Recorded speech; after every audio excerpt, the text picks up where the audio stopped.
in Germany in the context of the First World War.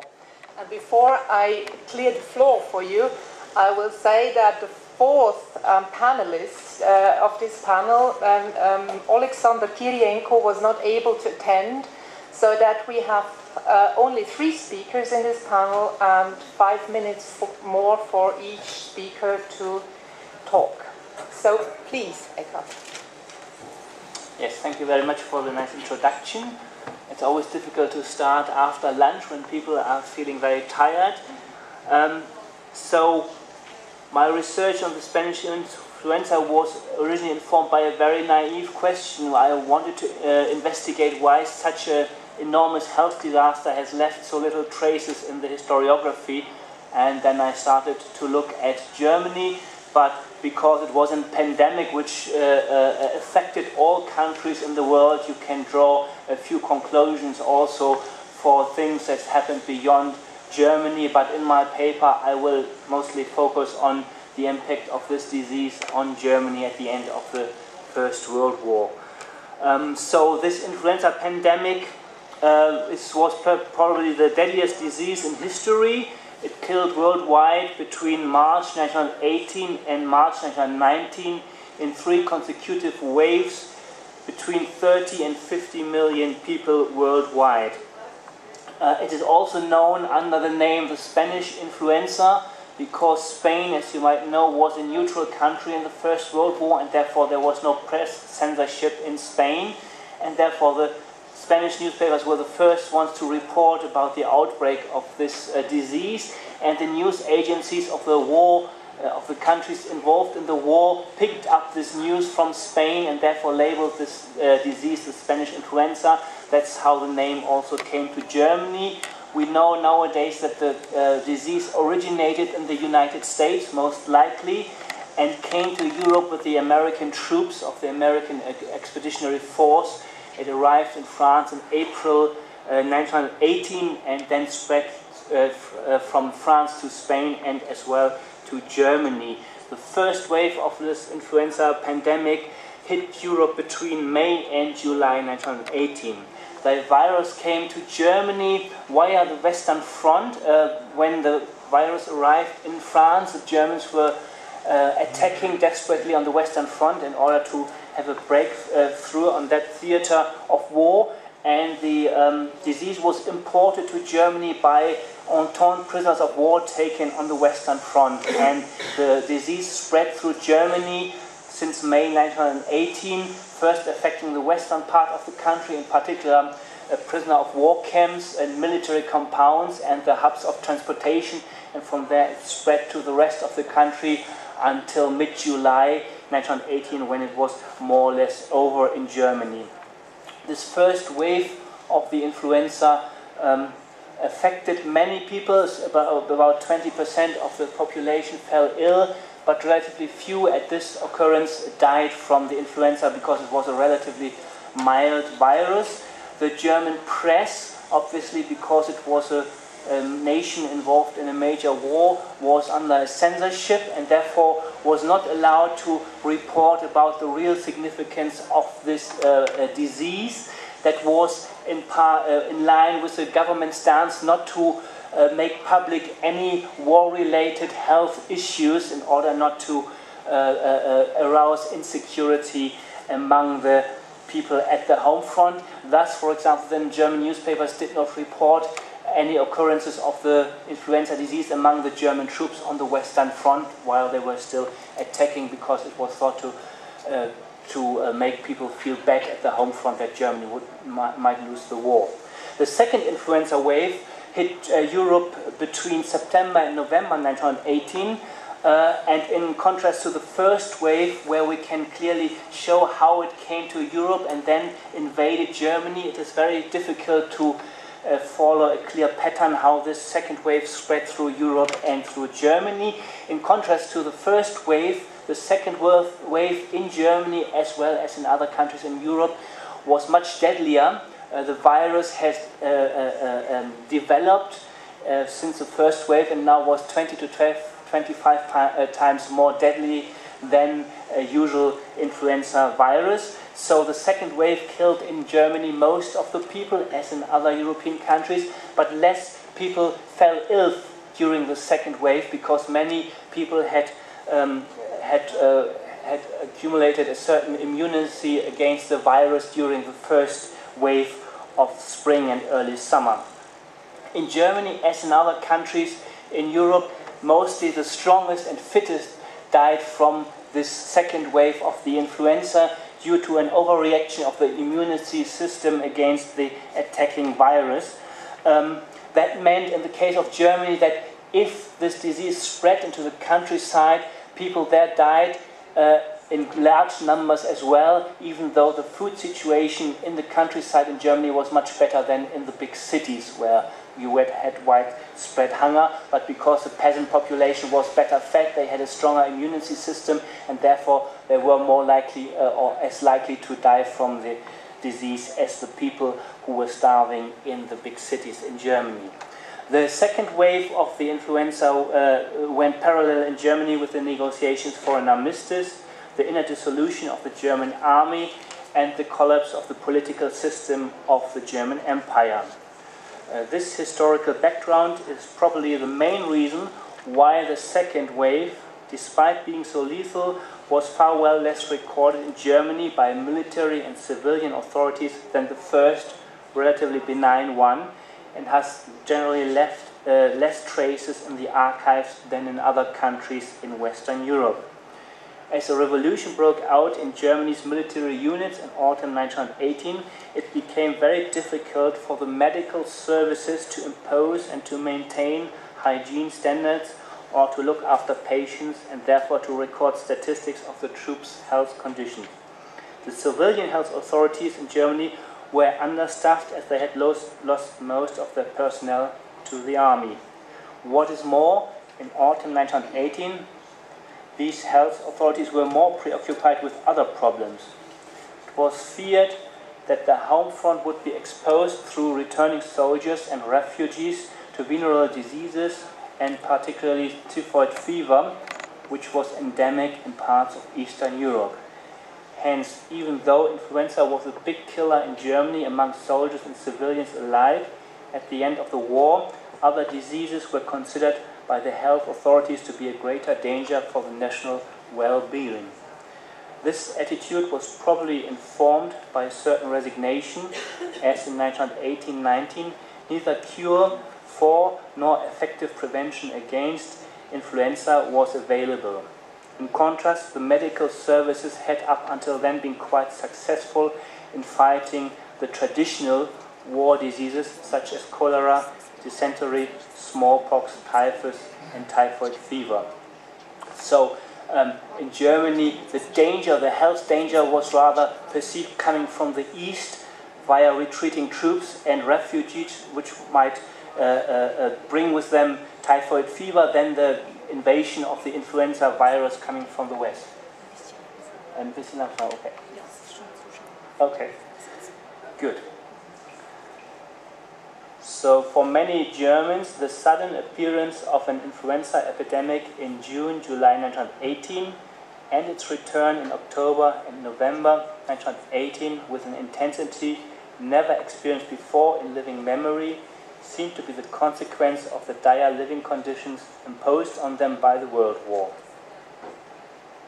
In other countries, such as Spain, France, Britain and Switzerland, the outbreak of the epidemic was occasionally assumed by the wider public to have been caused by the fumes resulting from the artillery fire on the Western Front, the use of poisonous gas on this front by the Germans, or the unburied corpses of fallen soldiers on these battlefields producing a contagious gas while decaying. In France, the United Kingdom and the United States, some people believe that the virus had been bred by German scientists and smuggled into their countries by secret agents. In Germany, in contrast, there were no rumors circulating about the causes of the disease, nor were any potential carriers of the disease within society singled out, as it was the case, for example, in the United States and South Africa on racial grounds. But it was commonly believed in Germany that the weakened state of national health, owing to the lack of sufficient food, had made the Germans less immune to the infection, and that it would take longer for them to recover from the disease than in other countries, either in the fighting in the world or being in the World War or being neutral. Thus, unlike in other countries fighting in the war, Germans did not attribute the causes of the disease to the World War, but its severity. But as this pandemic mostly killed the healthiest and strongest, the overall mortality in Germany, with circa 0.5 to 0.7% of the population, which equals roughly 300,000 deaths, was not higher than in other countries, whether the United States, Switzerland, France or Britain. Had it been an epidemic killing mostly the weak, Germany would have suffered probably more in comparison to these countries, due to a generally poorer state of the nation's health after 4 years of war. Decisions about how to react to the pandemic were left in Germany to the local authorities. This partially reflects the federal constitution of Imperial Germany, but also the lack of interest of the central agencies in the pandemic. This was much in line with Britain, France and the United States, where the central governments also paid little attention to the pandemic in the last stages of war and left the decision as to how to react to local institutions. In all 4 countries, these institutions usually did little that would impact on the citizens' daily life. Morale on the home front was apparently considered to be more endangered by any further restrictions of the population's freedom to move, to consume, and to be entertained than by the dangers created by any further spread of the epidemic due to unresponsive authorities. In Germany, even at local level, drastic measures such as the ones implemented in some Swiss cantons, like the ban of political assemblies, the ban of festivities, church services and the closing of cinemas, theaters and music halls were nowhere implemented. Even though the press censorship came to an end in Germany by October 1918, the newspapers still paid relatively little attention to the disease, and they did not call for drastic action, although by now the disease was claiming thousands of lives within a few weeks in cities such as Hamburg, Munich or Berlin. Given the pressing issues of peace negotiations, demobilization and the dilemma which political direction a defeated Germany should take, the influenza pandemic only appeared to be of minor concern. If we look at personal diaries, memoirs or letters of German soldiers and civilians, the influenza pandemic is occasionally mentioned, but mostly in passing. Although people sometimes recorded that many around them were ill or dying, and some writers drew comparisons to the plague in the Middle Ages, the experience of influenza seemed not to have had a long-term impact on their overall outlook. The political and military collapse of Imperial Germany at the height of the second wave of the influenza pandemic was seen, depending on the political and social standing of the individual, either as a traumatic or a liberating experience. In comparison to this, the danger of the disease seemed to be relatively trivial. If anything, Germans considered influenza merely as an additional scourge to the many the nation had suffered since the outbreak of war in 1914, but not as a contributing factor in itself to the downfall of the empire in the autumn of 1918. The authorities of the late German Empire were not held responsible by the citizens for the outbreak of the disease or its severity, neither were they accused of inactivity, as they had discredited themselves too much in other ways over the past 4 years of war. Thank you very much.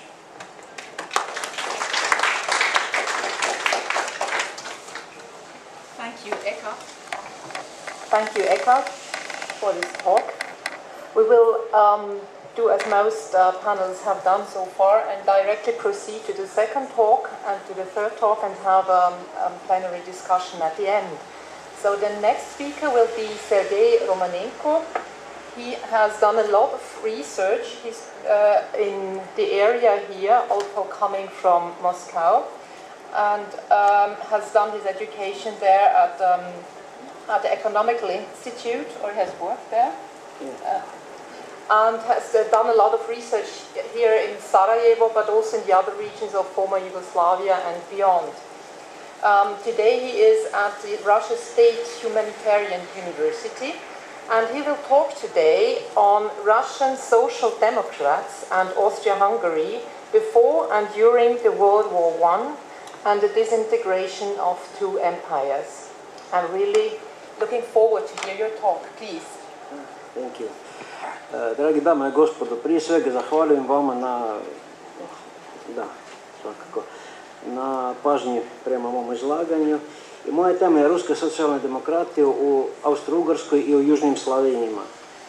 Zašto Austro-Ugarska, to je jasno, zašto Južne Slavenije, to je jasno, zašto ruska socijalna demokracija. Otvoreno vam kažem da došao sam na ovu zanimljivu i plodnu temu veoma slučajno. Čitao sam jednu brošuru od poznatog hrvatskog socijalnog demokrata Miška Radoševića, koji citira jednu brošuru od prijatelja Lenina i člana Centralnog komiteta Bolševističke partije, Lava, ispričavam se,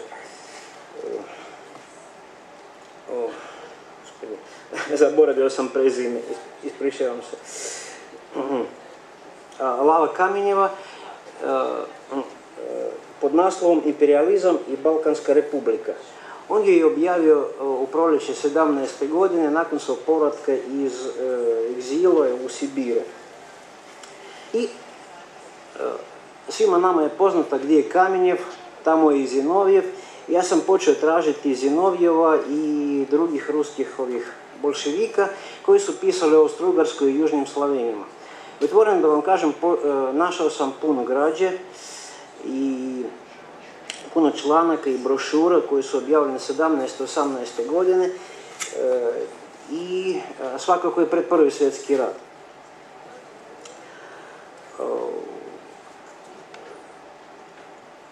Teško reći, ali nažalost oni ljudi koji su pred Prvi svjetski rat i tijekom rata, uključujući 17. 18. godinu, pisali u Južnim Slavenijima, Austro-Ugarskoj, oni su nakon toga poginuli u straničkim čistkama 30. godina.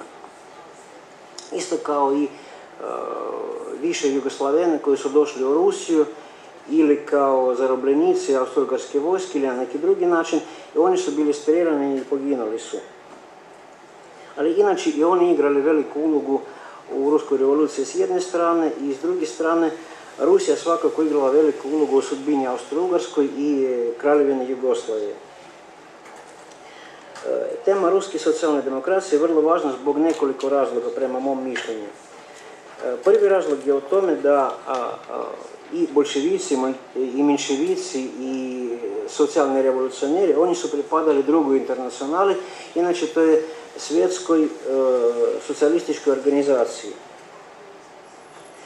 I ova organizacija 1912. godine izjasnila je protiv Balkanskog rata.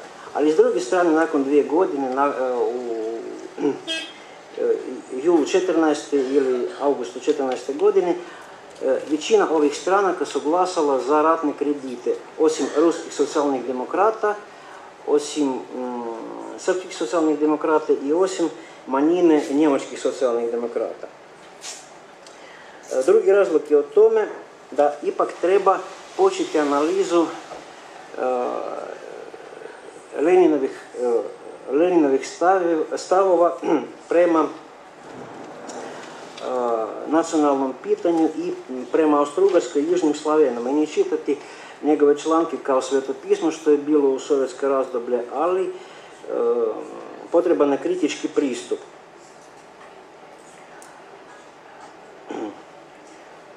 I osim toga, prema mom mišljenju,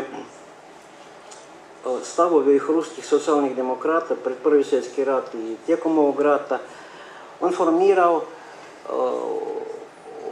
buduću koncepciju državnih interesa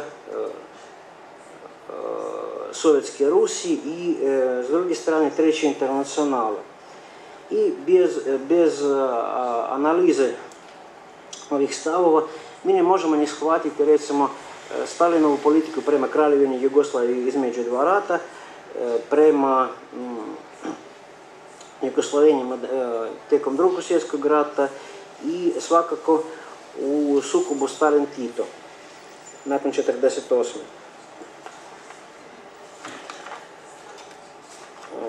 Kao što sam vam rekao, pronašao sam puno članaka u štampi i u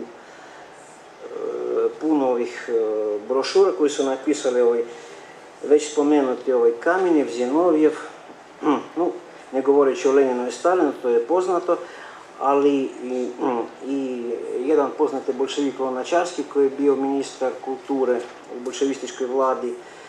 I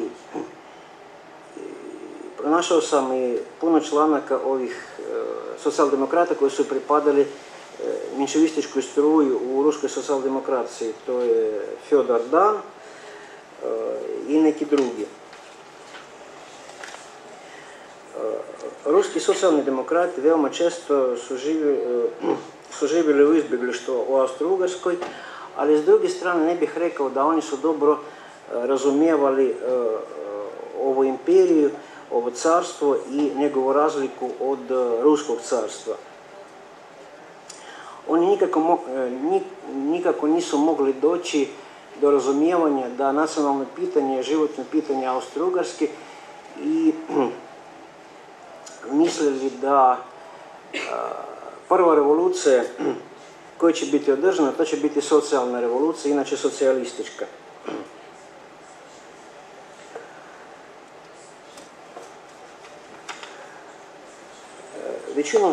Većinom su isključivo bili publicisti kojima je misao vodilja bila socijalistička revolucija.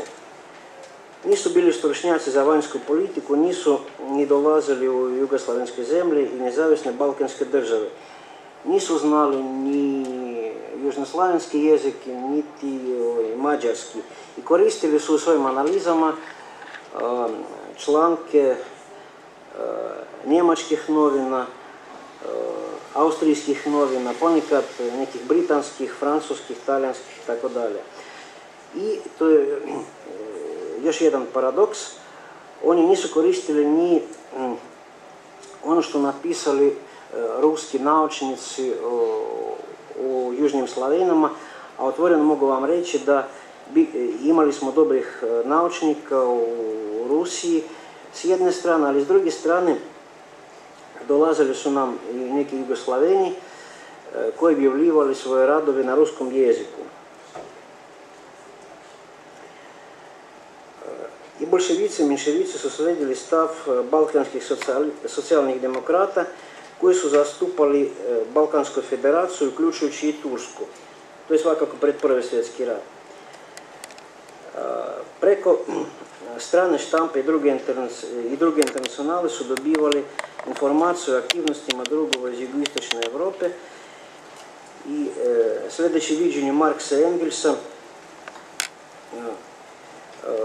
izraženjem u drugoj povijesnoj situaciji, druge polovine 19. vijeka, bolševici i menševici su čvrsto kritizirali slavenstvo i kao vrstu ruskog religioznog nacionalizma i kao jedan od principa spoljne politike ruskog carstva. Ovu politiku su smatrali agresijom i borbom protiv revolucije.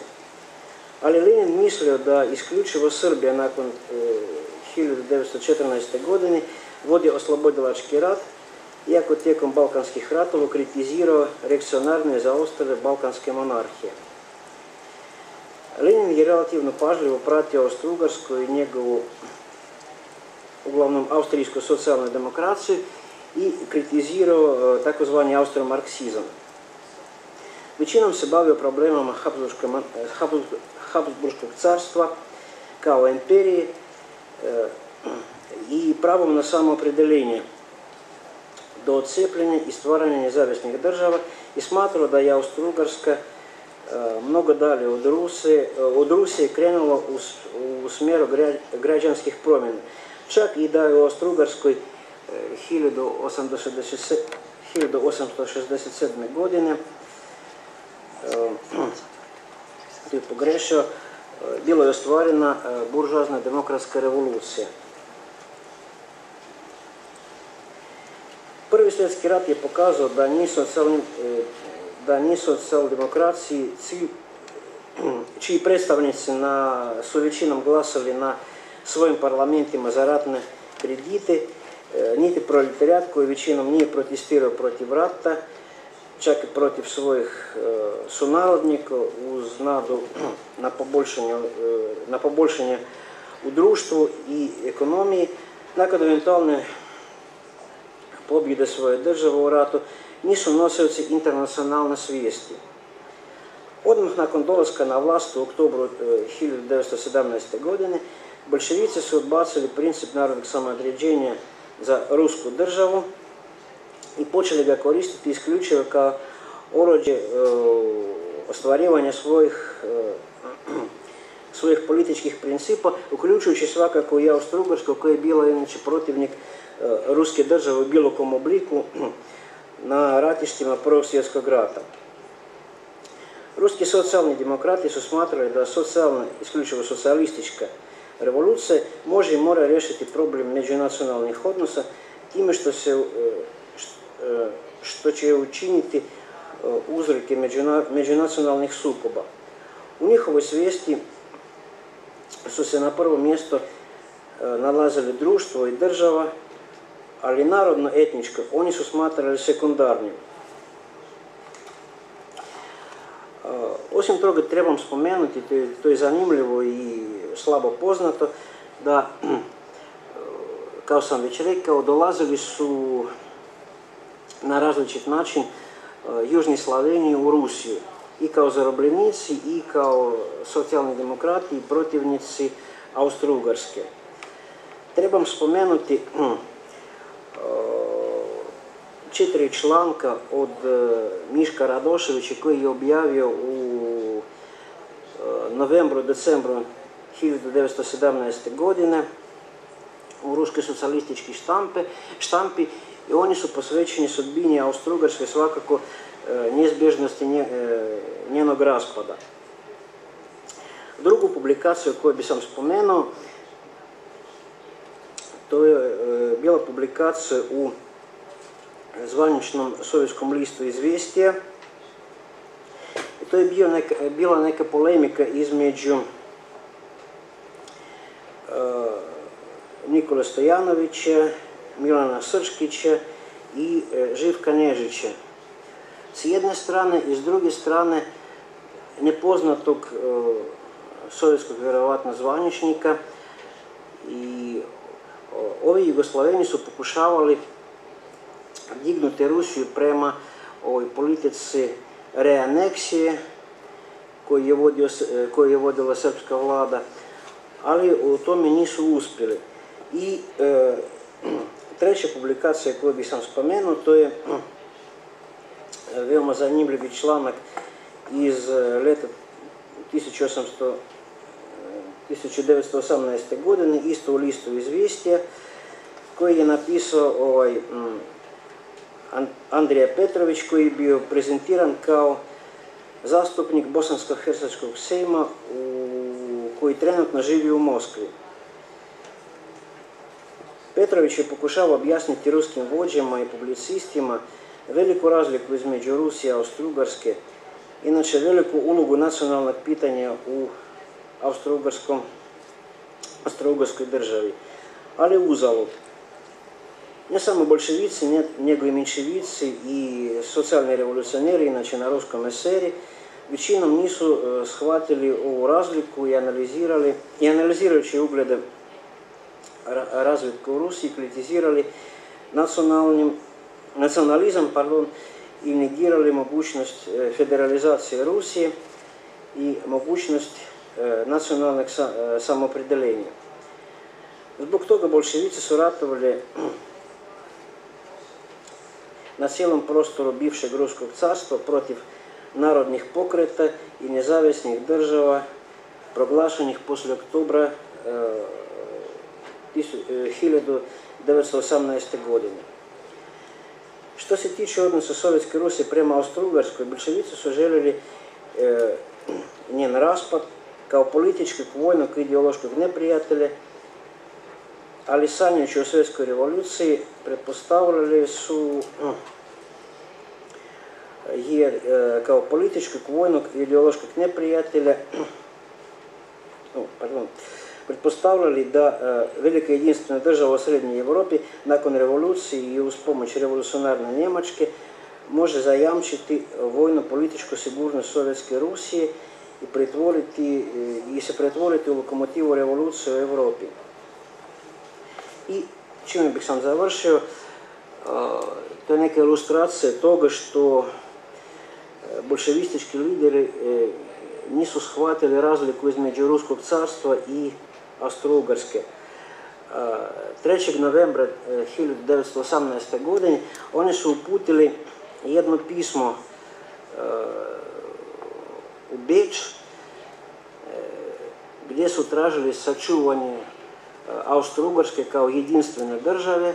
Vjerojatno su mislili na neki savez između sačuvanja Austro-Ugarske ili u najmanjoj mjeri Njemačke, Austrije sa revolucionarnom Njemačkom, isto iz razloga svjetske revolucije.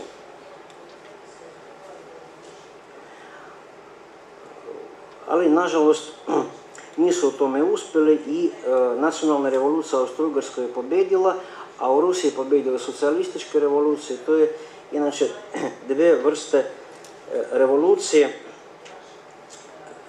do kojih je doveo Prvi svjetski rat. Hvala lijepo.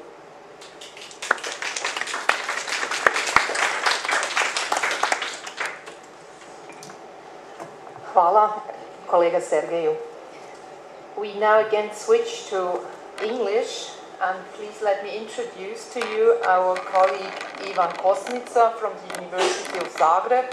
He is at the Faculty of Law and deals with the history of law, and he will today talk about parts of his PhD thesis which he did 2 years ago about the aspect of citizenship in Croatia, Slavonia during the First World War. Please, Ivana. Thank you. Well, as you heard, I will speak about citizenship in Croatia, Slavonia in that war period. I have a presentation, only a few slides, just to show you a basic structure of my paper. So, the first part, of course, is introduction about definition of citizenship, what we mean when we say concept of citizenship. So I think that when we say citizenship, we should think about multidimensional concept, which can be defined as belonging of individual to a state, which he acquires and loses in a special way, and which gives him special rights and duties towards that state. As multidimensional concept, citizenship includes dimension of acquisition and loss of citizenship, then dimension of rights and obligations, and of course dimension of loyalty of citizens towards that state. So our main thesis, of course, is that this is concept strongly connected with society, and that changes in society, such as war, have big impact on citizenship. So this is basic idea, which we will elaborate on the example of Croatia, Slavonia during World War I. So just one remark, when I speak about Croatia, Slavonia, I will now further speak just Croatia, because this was one autonomous part of Austro-Hungarian monarchy. So to short it, I will just speak Croatia. What was constitutional position of Croatia during the war? Well, this position was basically defined by two documents: Austro-Hungarian Compromise from 1867 and Croatian-Hungarian Compromise. By the first one, the first compromise, Croatia was defined as one of the lands of Hungarian crown. So it was defined as Hungarian land, part of Hungarian lands. But 1 year later, Croatians reached another compromise with Hungarians, by which they defined their internal relations, and by this compromise, Croatia got some autonomy in internal affairs, judiciary, education, religion, and so on. So we can say that Croatia had some kind of autonomy in the monarchy and in these lands of Hungarian crown. Now we'll turn on the question of citizenship. What was about citizenship? Well, the first aspect of acquisition and loss of citizenship was very interesting, and the regulation of citizenship was in common jurisdiction of Hungarian lands. So 12 years later, after that compromise, they reached one law on acquisition and loss of citizenship. But Croatia had autonomy in executive matters of citizenship. So Croatian autonomous bodies had special rights to naturalize some foreigners and so on. So it was some kind of mixture between centralized powers in Budapest and some autonomous jurisdictions in Zagreb. So very interesting mixture, and that interesting mixture was also could be seen also in the matters of rights and obligations, for example, because in some obligations and rights were regulated by common laws. For example, military obligation was defined by laws which were enacted in Budapest, in Hungarian and Croatian parliament. But some other rights, such as political rights, for example, were regulated by autonomous laws which enacted Croatian diets, some autonomous diets.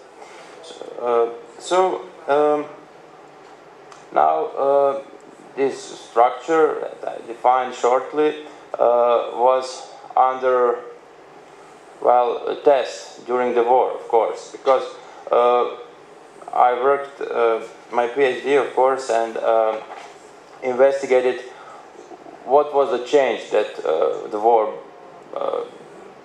in what way the war influenced that concept. So first, we can say something about loss of citizenship by dismissal. So this institute was regulated by that common law that was enacted by Common Diet, and we can say that in general, Croatian Ban, as autonomous governor of Croatia, had right to dismiss persons of Hungarian Croatian citizenship. So it was one citizenship.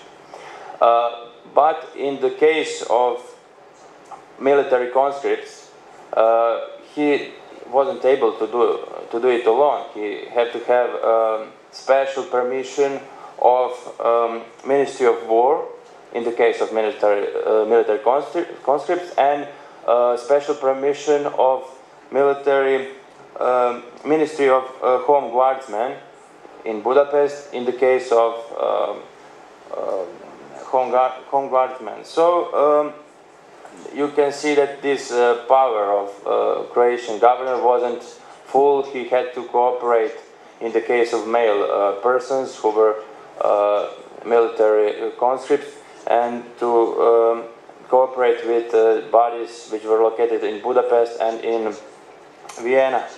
So, but now I just want to say something about practice of that dismissal, because the data for city of Zagreb show that 1896 there were 6 applications positively solved for this dismissal.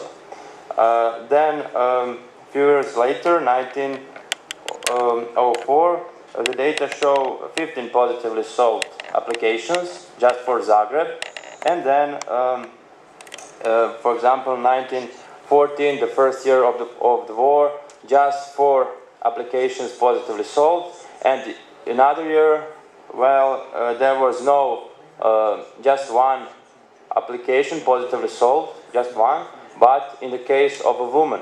So Ministry of Home Defense banned that practice of dismissal, of course, because you have war, you need conscripts, you don't want to you don't want them to go away in states or wherever. So this was one impact of war on that concept of citizenship in the matters of dismissal.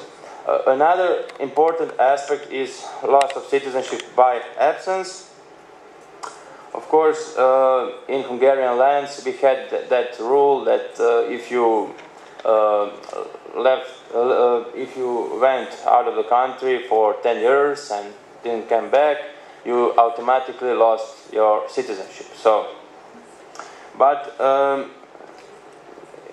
one special regime was regulated in the case if you emigrated to United States, because this case was arranged between Austro-Hungarian monarchy and the states, and they decided that if you to input one rule, that if you go to United States and live there continuously 5 years, and if you acquire during that time a citizenship of United States, you cease to be Hungarian or Croatian-Hungarian citizen. So you could lose your citizenship even before this period of 10 years. You could lose it after 5 years, as you can see. But of course, when the war broke out, this rule was under great pressure, and Croatian Slavonian authorities tried to keep these conscripts and all persons are under their jurisdiction under control. So they, I saw it, read lots of these documents in Croatian National Archives. There were many cases in which Croatian authorities asked former Hungarian Croatian citizens to come back in the monarchy and to serve for their army, for the country. And they did so. Nevertheless, if they acquired citizenship of United States, it wasn't a decisive factor in these calls. Now just to say something about freedom of emigration, of course. As you know, this freedom was abolished during Balkan Wars in the monarchy. So for Croatia, example, men who have reached the age of 17 and all the others had to have a special permission to emigrate from the lands of Hungarian crown. Another aspect is citizenship and allocation of conscripts in the Austro-Hungarian army. Very interesting question.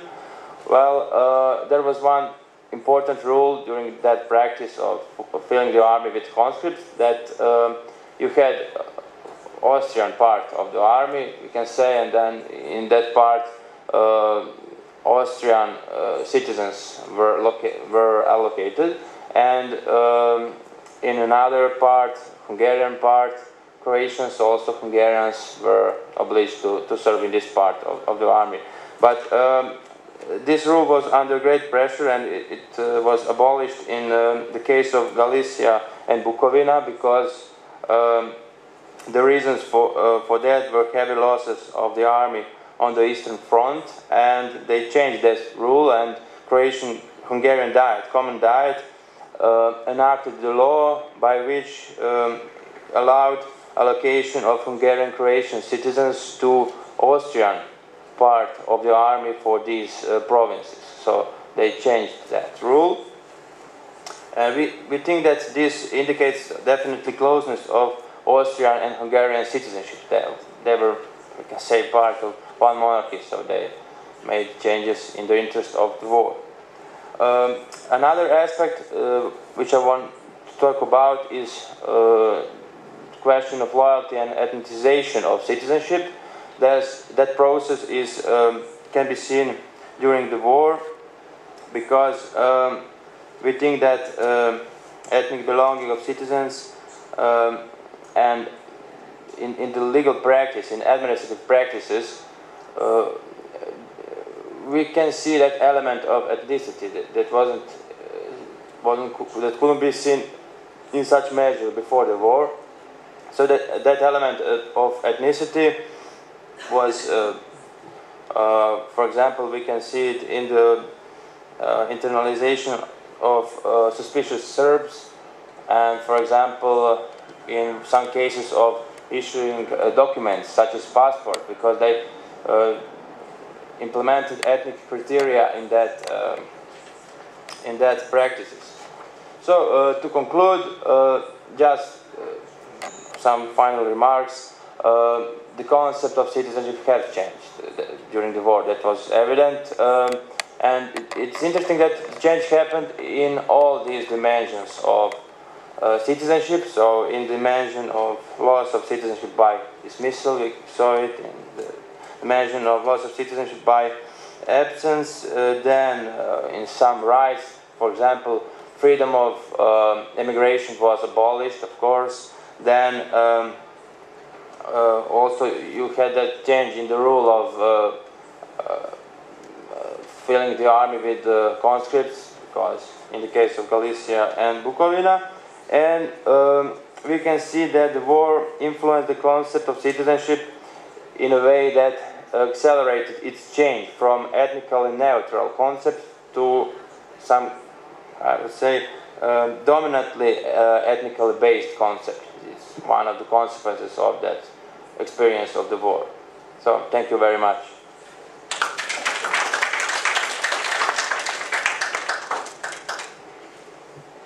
Thank you, Ivan, and I hope I didn't even take up your time you got for 20 minutes, so you finished already in 15 minutes.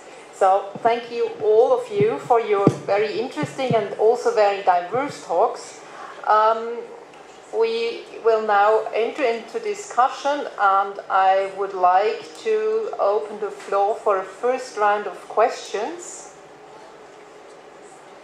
And if you need some time to prepare your questions, but this is not the case. Yes, please. I want to raise a question. Just a second, please. You will get a microphone. I want to raise a question to Ivan.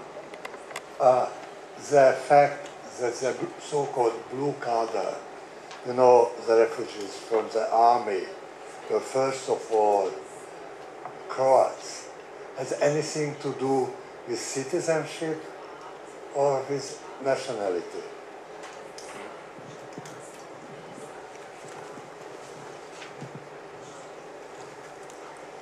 Well, definitely interesting question. Blue collar, or in Croatia we call it green collar. So, for military conscripts who left the army. So, well, as you know, it wasn't an easy task and easy duty to be in the army, and many persons tried to escape that. I can see some connections in the case of that emigration to States, which was, for example, actual from 1880s. And the case of that immigration was very interesting. I'll just say one example. You had one person, his name was Ivan Benić, Ivan Dominik Benić, and he emigrated from Croatia to United States in 1880s. He was in States more than 5 years, and he acquired citizenship of United States. And of course, he wasn't a person who was obliged to military service in the monarchy. But it was interesting that during that period of 7-8 years of his absence from the monarchy, he came on a few months for the wedding in the monarchy. So United States State Department claimed that these few months of absence from the States doesn't matter, and then he is American citizen and he can't be obliged to serve in the army. But of course the monarchy tried to and wasn't satisfied with that explanation, and it claimed that he is military conscript and he didn't fulfill that provision on continuity of absence of 5 years. So many persons try to emigrate in the States just to escape from that obligation of military service, and then some of them try to come back and to say, okay, we are now American citizens, we live here, but we are not military conscripts. So this matter of green card, I would say, was emerged during the war. Of course, there was no possibility to go to the States. You had that abolishment of emigration, so you had possibility to go away, and it was one of expressions of conscripts on that provision. So they said, okay, I can't go to the States or somewhere else to free myself from that military obligation, but now I will desert and go run away and wait what will happen. So I don't know, I think that could be explained by that. If we didn't have that ban of emigration, I suppose that many of them would go in other countries, maybe in the States, and because the States, as you know, weren't in the first year of war, and others involved in the war at the beginning. So I would also like to ask a few questions to all of our speakers this afternoon, and I will continue at this point because this was a question which occurred also to me. This was about the emigration, the freedom of emigration, and the possibility to escape war. So you approach the topic very much, I think, as a lawyer when you talk about citizenship as a concept. As a historian myself, I would rather try to approach this as an instrument of power by the state. And when the war broke out, they would adapt the laws according to need. So this would also explain all the different aspects you have presented about what was possible to do about citizenship and what was not anymore possible, such as the freedom of emigration, and of course the need of the state was to have the soldiers. This would also encompass the control of citizens, of course, because they would give passports to certain groups, and to other groups they would not give passports, or to individuals they would give, to others not. So you have this example, this very nice example of a Serbian lady in your talk, and this would be one woman which is, according to her faith, linked to a person persecuted in the empire because of the link to the assassination of Sarajevo, although she didn't have anything to do with it, but just because of her of the community she belongs to. This was also done, of course, at that time, and then later on with the Jews, for instance, where the whole group was indicated as restricted on liberty of movement. So I would like if you could explore a little bit more on illegal emigration after the cut of the freedom of emigration, and about the aspect of control. Yeah, okay. Also between the two parts of the empire, how much, to me it seems that the two parts of the empire before the war, in the pre-war arrangement, that it was important politically to have this kind of arrangement which gives a certain value or a certain importance to the Hungarian part of the empire as well. This was cut in the war because of the need to have the soldiers. So the implications are very much political behind the legal arrangements. So this would be my questions to Ivan Kosnica. Ako je u redu, ja ću sad da vas pitam na naškim, kolega Romanenko, i pokušat ću da to izrazujem kako mogu, jer meni to nije, kao ni vama ni meni, to nije materni jezik.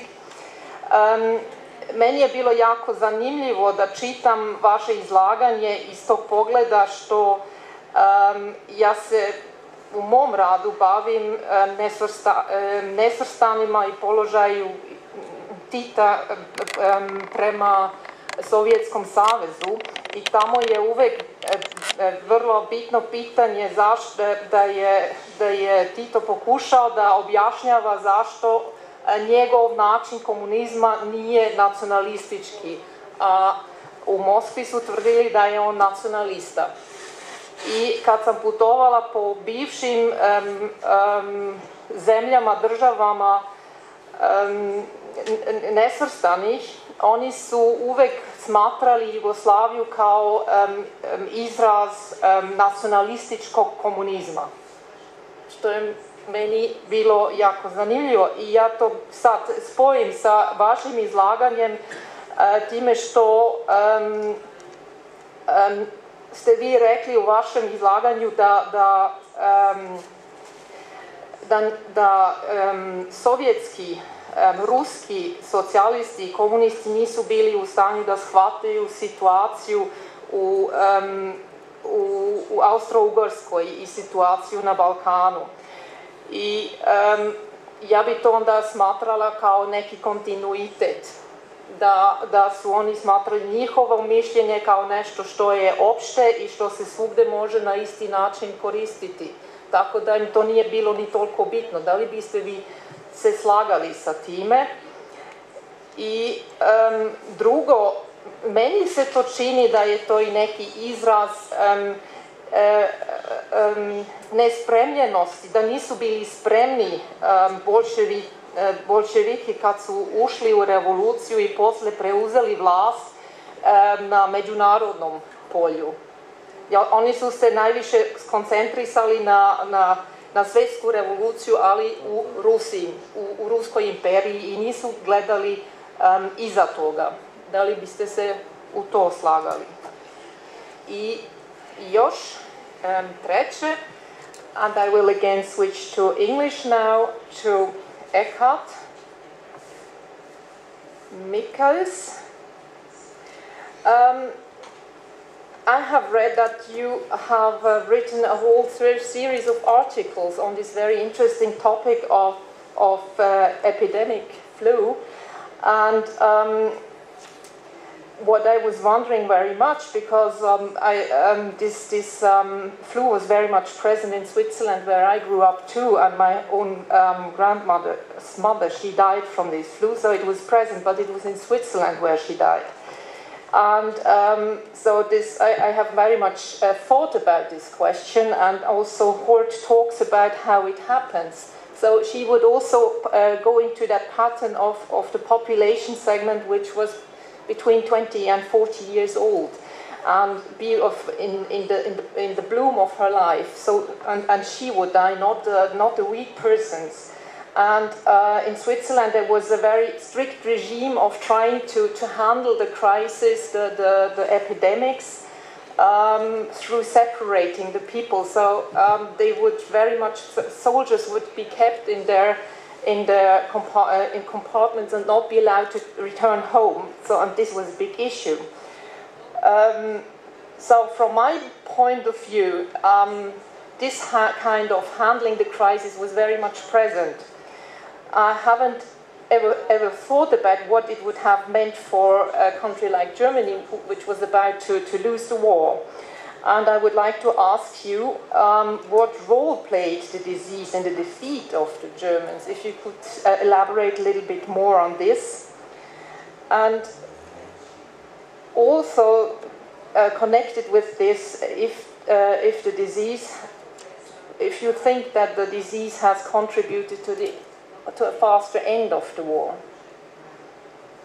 And also perhaps a third aspect which I found very much interesting, also in view of a book about poor and rich, which I have read, and about the role of epidemia in dominance in parts of the world. How I'm reading that the influenza came from the Americas to Europe, and it came with the American soldiers to Europe.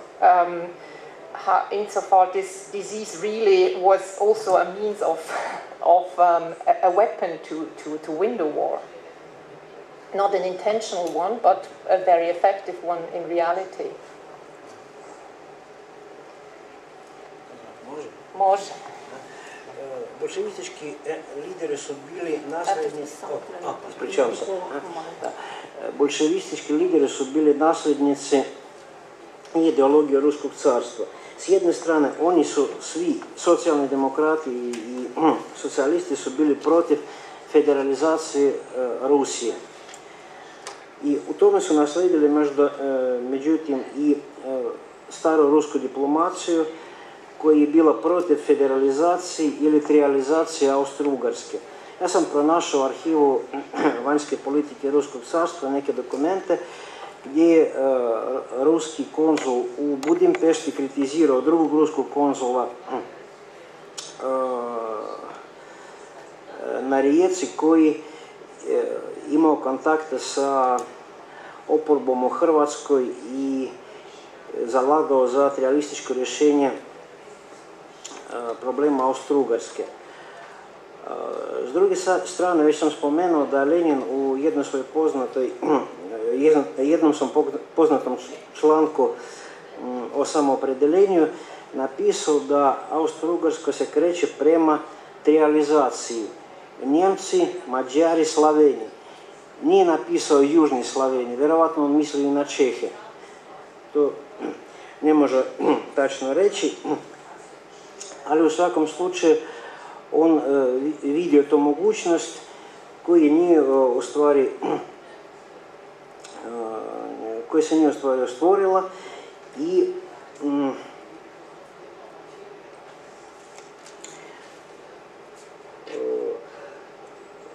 svakako njegov stav se mijenja tijekom rata i on nije mogao predvidjeti ni Prvi svjetski rat.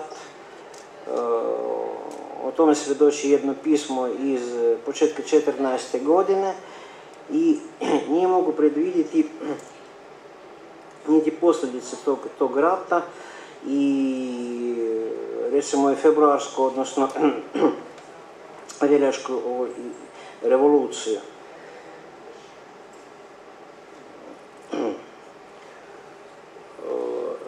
Ponavljam, bolševici su naslijedili i tradiciju Ruskog carstva s jedne strane, s druge strane oni su bili pripadnici ideologije Marksa i Engelsa, koji s jedne strane su proglašavali internacionalizam, s druge strane kao njemački nacionalisti su bili protiv Slavena, ali ponavljam, to je bilo u određenoj situaciji druge polovine 19.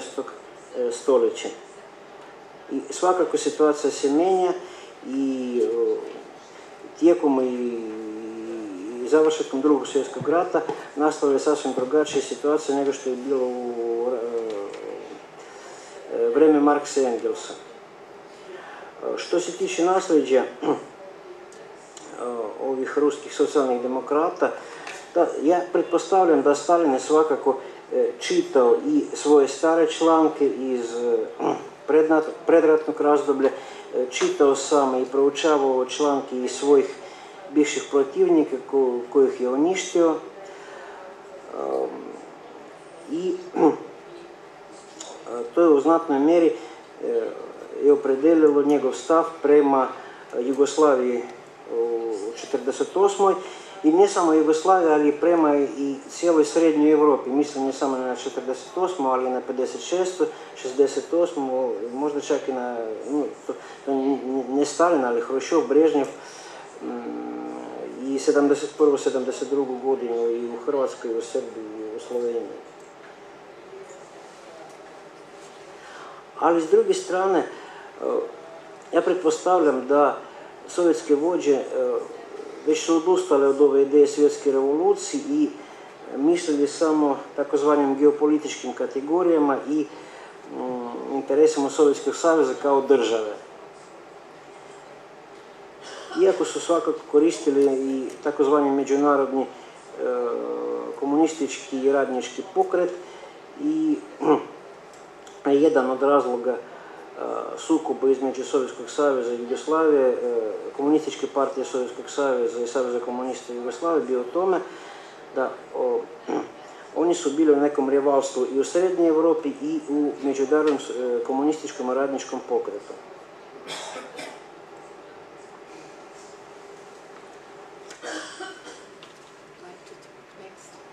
Yes, thank you for your questions. Switzerland is certainly a special case because it was neutral and therefore the disease was perceived in Switzerland as a greater danger than in the countries involved in war like Germany, France and Britain, and the Swiss authorities also had more means and more manpower at their disposition to try to fight the influenza. So you can see that in a neutral country the influenza was seen as the great danger to national security, whereas in the countries involved in the war it was just a kind of sideshow because other things preoccupied more the minds of the central governments. So Switzerland, in contrast to Germany, imposed very harsh measures like closing down cinemas and even not allowing to have church services, things which were unheard of in Germany. Nevertheless, Switzerland suffered the same death rate or mortality rate than Germany or France. So even though the authorities in Switzerland tried more to block the disease, they were not more successful.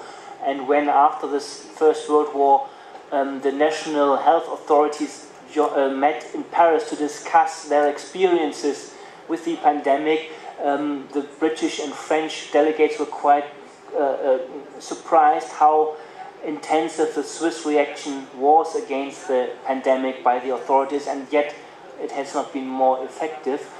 For the national consciousness, maybe the disease, I assume, plays a bigger role in Switzerland as well as in Germany or France, because there was no war going on at the same time. This is an assumption maybe, but I've read a book about the pandemic in Zurich, and it's from '68, and this book by a doctor said still the memory of the pandemic is still very lively in Zurich 50 years after the events, but you wouldn't read something on the same lines in a book on First World War Berlin, for example. So it might have played a different role because Switzerland was not mainly involved in the war. The role of the disease in the defeat of Germany or in the faster end of the First World War, there was a big inquiry in Germany after the end of the First World War by the National Assembly and then later the Reichstag, the German Parliament, the causes of the defeat in 1918, and the proceedings of this inquiry, which went on for several years, were published in 12 volumes. If you look into the index, the Spanish influenza is not even mentioned once.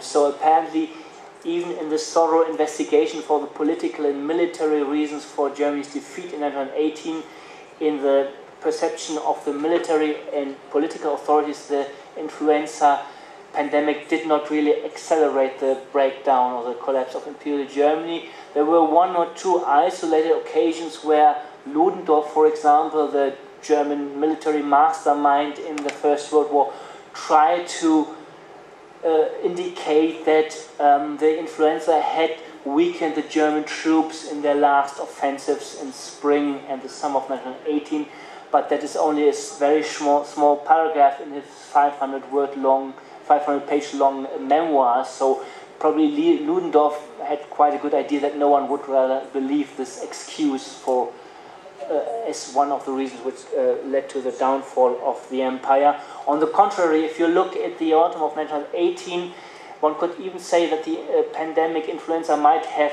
slowed down the German military collapse, because what the Americans did was that they decided to put fewer soldiers on the ships transporting their troops from the United States to Europe in the autumn of 1918 in order to prevent the spread of the disease in the ships. So in a way, the military build-up of the American Expeditionary Force in October and November 1918 was slowed down by the disease, and that would have relieved the military pressure on the Germans on the Western Front. So one could turn the argument upside down in a way and say maybe it even saved the lives of some German soldiers.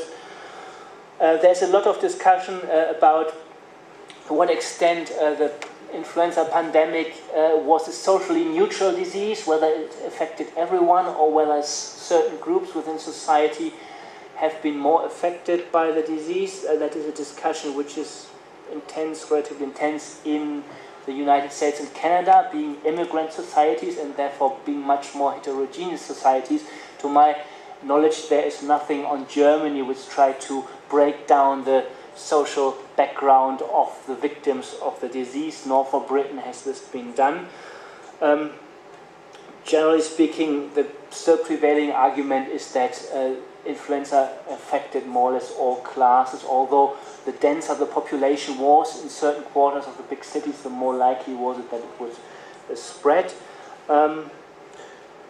Yes, and it was not used as a weapon to accelerate the end of the war. The Americans were totally surprised when this disease came up in the United States. I might perhaps add what my idea was about this book of Desmond, Poor and Rich. And it talks about the role of diseases in conquering other continents. So this was the idea behind my question. So this was not intentional. Okay. But they took it along, but it worked for them like a weapon. So perhaps I should have...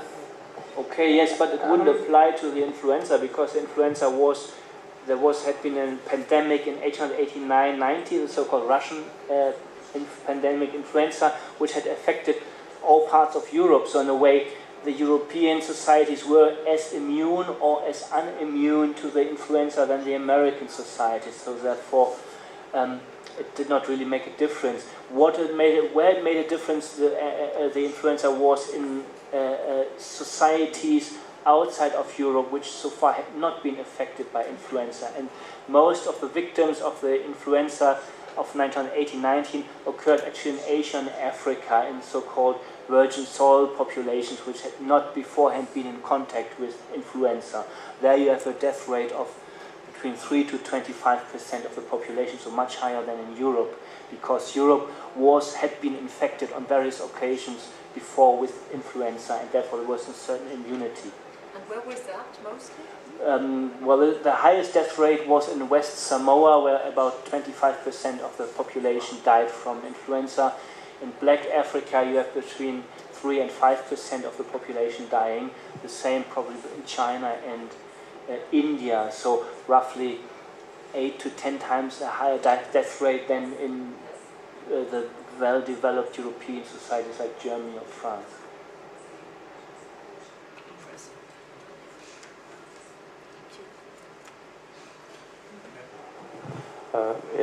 Well, you posed, I would say, 3 questions.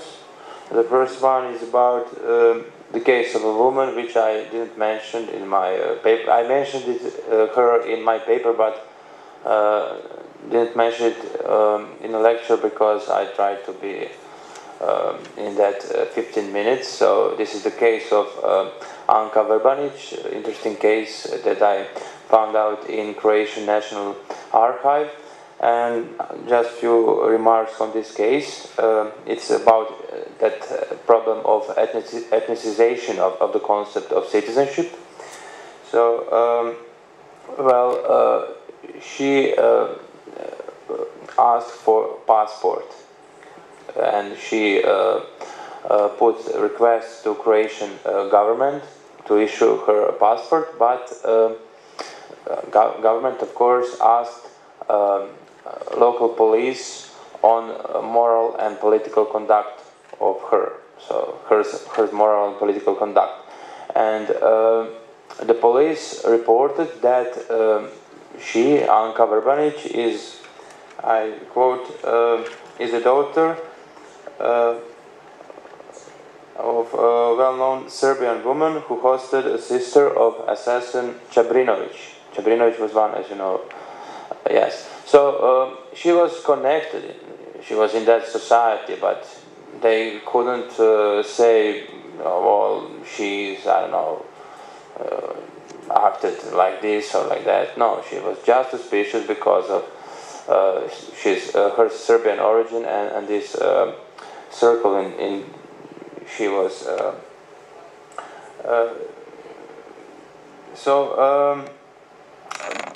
Police gave a negative answer, but provincial government put another request in which asked, it's interesting, for individualization of responsibility. And after that, the police reported that there is no negativities for her on individual basis. So finally, they issued her a passport, but it's evident that that ethnical moment was can be seen in that legal case. So this is the first question. The second one is about possibilities of emigration, illegal emigration, and reactions of government, Croatia and Budapest, Vienna, on that problem. So, Croatian government, Ban, as head of that government, issued one decree in the year 1915, by which he ordered control of Austrians and citizens from Bosnia and Herzegovina who entered the lands of Hungarian Crown. So all men were under control. They had to prove their entrance in these lands because government was suspicious about their intentions. The government thought that they are trying to emigrate through these lands abroad. So they implemented some kind of control within the monarchy between these lands, Austrian and Hungarian part, in the case of male conscripts. So it was very interesting question. And you mentioned that idea, of course, citizenship as an instrument of social control, which is, of course, very interesting. This approach, I said in last question, when they implemented that provision to control Austrians who enter Croatia and so on, clearly indicates that idea that they can control persons using citizenship. There are many other examples in Croatian history when citizenship was used as an instrument of social control and in the process of nation building, when, for example, Croatians used local citizenship as kind of a border to Hungarian settlers who entered in Croatia, and they tried to exclude them, to on one way control this process of migration within the lands of Hungarian Crown, because, as you know, there were one citizenship, national citizenship for these lands. So in these internal matters, they used local citizenship, local belongings as a mean of exclusion and control that Croatian population. So it was, I don't know, any other questions? Or, The floor is open for more questions.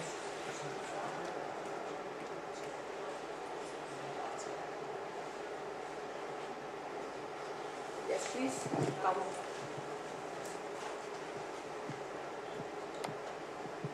Daniel Vojk from Institute of Social Science in Zagreb. I have a question for colleague Eckhart. I'm dealing with the research of Roma population, history of Roma population. Do you have any information about connection between epidemic of Spanish flu and Roma? When I have found out some information about connection to the cases of typhus in Croatia and Slavonia during the First World War, in direct connection with the nomadism of Roma people. Do you have any connection or information similar in Germany or in other parts of Europe? Thank you. No, unfortunately not. I have not come across any articles dedicated to the Romas and the Spanish influenza. My guess would only be from what I've read about Canada and the United States that their ethnic minorities were affected more by the influenza than the predominant white Anglo-Saxon population, because the ethnic minorities tended to evade the health institutions of the dominating society. So my assumption would be, because the Roma were also a minority, probably discriminated, that their death rate or infection rate due to influenza would have been higher than of the whatever Croat or Serb or German, Austrian population. But this is just an assumption how it has worked in other multi-ethnical societies. But I have no evidence to support this argument.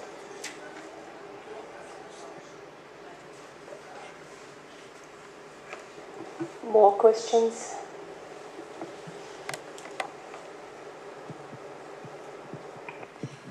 Jana Usika from Munich. I have a question for Sergei Romanenko. In English, I'm sorry. I wonder what effects had the reluctance of Soviet social democrats towards federalism, centralism, what effect was in the region? I mean, they didn't took it over, or they had a fear of the federal concept as a plan for Russia. But what was the effect here in the region of their reluctance and?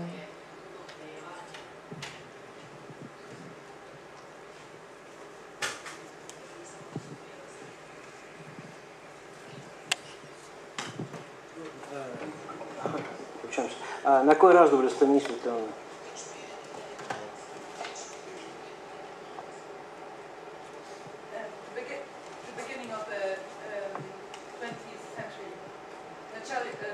Početak 20. veka. No, znate, početkom 20. veka oni nisu uglavnom mislili o južnim Slavenijama i o ovoj regiji. Oni su smatrali da potrebna je neka nacionalna revolucija južnog slavenstva, ali ovaj termin, ovu riječ, upotrebljavali su ne samo ruski socijalni demokrati, ali i socijalni demokrati drugih zemalja, ali ja mislim da oni nisu uzimali u obzir Austro-Ugarske Slavene, ali oni su mislili samo na Balkan, inače na ove nezavisne države koji su djelomično bili pod Turskom ili do 78. su bili pod Turskom, inače Srbiju, Bugarsku, Grčku i tako dalje. Inače,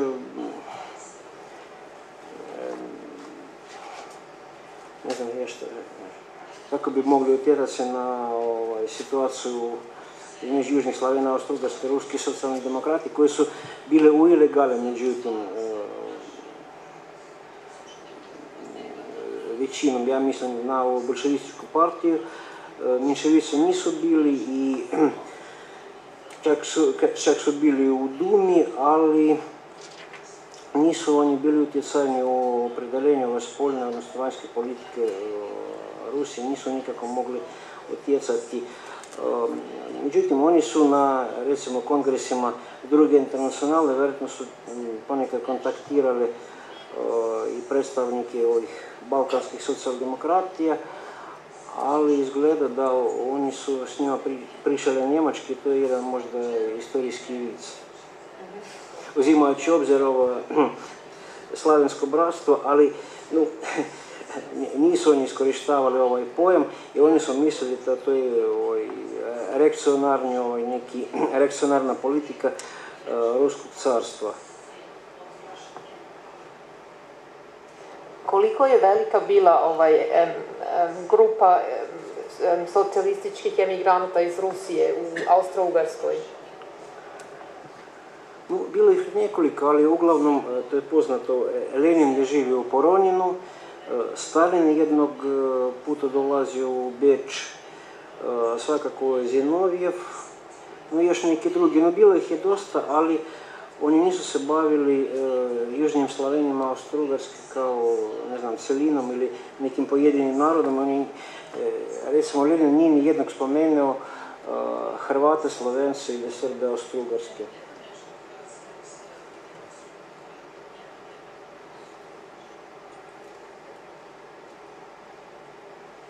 Questions?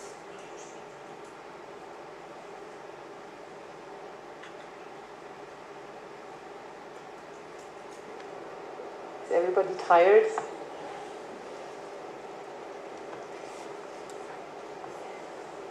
If that is the case, I would propose to continue asking our panelists at a coffee, which will be served in half an hour, but perhaps a little bit earlier as well, at the end of the